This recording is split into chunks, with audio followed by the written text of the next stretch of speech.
tous, dans cette première vidéo du cours d'audit financier et comptable destiné au S6, nous allons introduire la notion d'audit et revenir un petit peu sur son origine. Mais avant cela, nous allons découvrir le plan qui se compose de 4 grandes parties. Premièrement, la maîtrise des concepts fondamentaux. Ensuite, nous allons découvrir les différentes étapes d'une démarche d'audit financier. Ensuite, les révisions des comptes et finalement les différentes techniques et outils utilisés pendant une mission d'audit.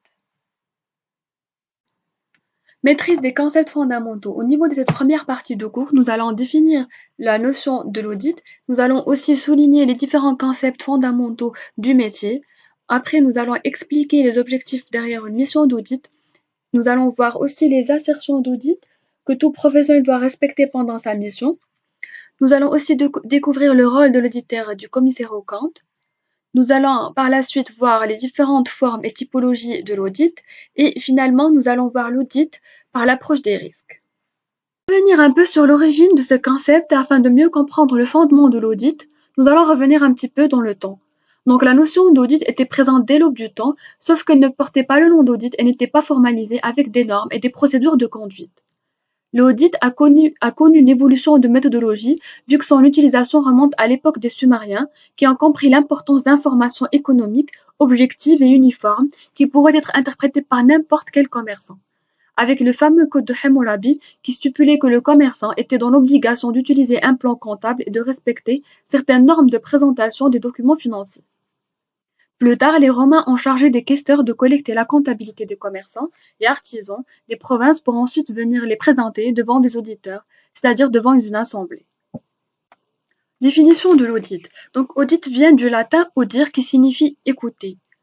Le verbe anglais to audit est traduit par vérifier, surveiller, inspecter.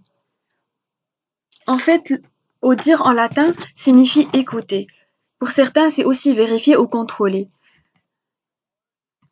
En fait, cette action a pour but d'écouter les retours des différents acteurs d'un système pour comprendre et faire comprendre ses composants. En effet, en pratique, lors d'une mission d'audit, la première chose qu'effectue un auditeur, c'est en fait d'organiser des entretiens avec les différents interlocuteurs de l'entité auditée, notamment avec les responsables financiers et ou le comptable qui a l'explication des différents composants du bilan et des comptes de la comptabilité.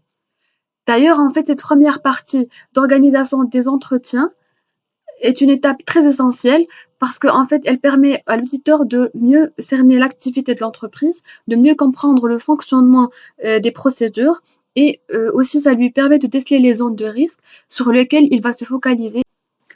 Donc l'audit est un processus méthodique, indépendant et documenté, permettant d'obtenir des preuves d'audit, de les évaluer de manière objective pour déterminer dans quelle mesure les critères d'audit sont satisfaits.